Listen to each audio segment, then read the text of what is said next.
I've always worked in horse racing ever since I left school, and it's something I've always loved and it's something I always wanted to do. And so for me it's always been a lifelong ambition to work towards the point of getting our own racing team.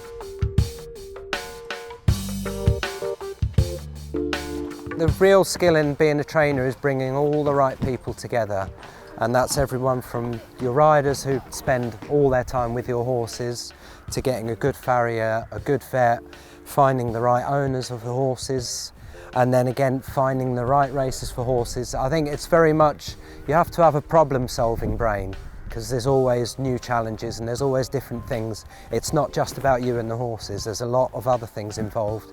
I mean, you know, learning to run a business is a big part of it as well. Together with my staff, we'll work out the training routines, the feeding regimes for the horses. With the vets and that, we'll discuss any health problems any of the horses might have or anything we can do to help them. And again, we spend a lot of time with our farrier making sure that the horse's feet are healthy and well balanced, because it's such a vital part of the horse. There's no set way of becoming a trainer. I mean, people come from very well-to-do schools with very good educations straight into training and do reasonably well with little horse experience. And then there are people like me who have spent their entire life working with horses, who then just come on and finally reach that part where you can finally train your own horses and run your own yard. You are only as good as your staff and your horses.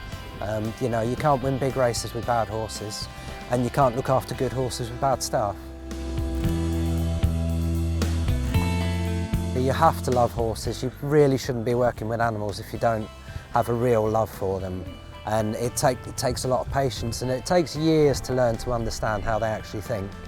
And I think with being in a racing environment, it's a very competitive environment, so you need to have something that sets you apart from everyone else. And you know, we very much like to have that winning mentality. We don't always win, we don't expect to always win, but we certainly always try. It is a very long journey.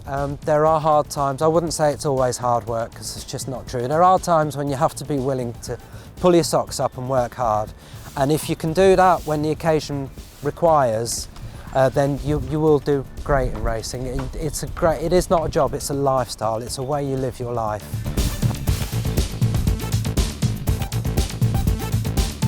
The amazing buzz is just being in the winner's enclosure at places like Royal Ascot, Dubai.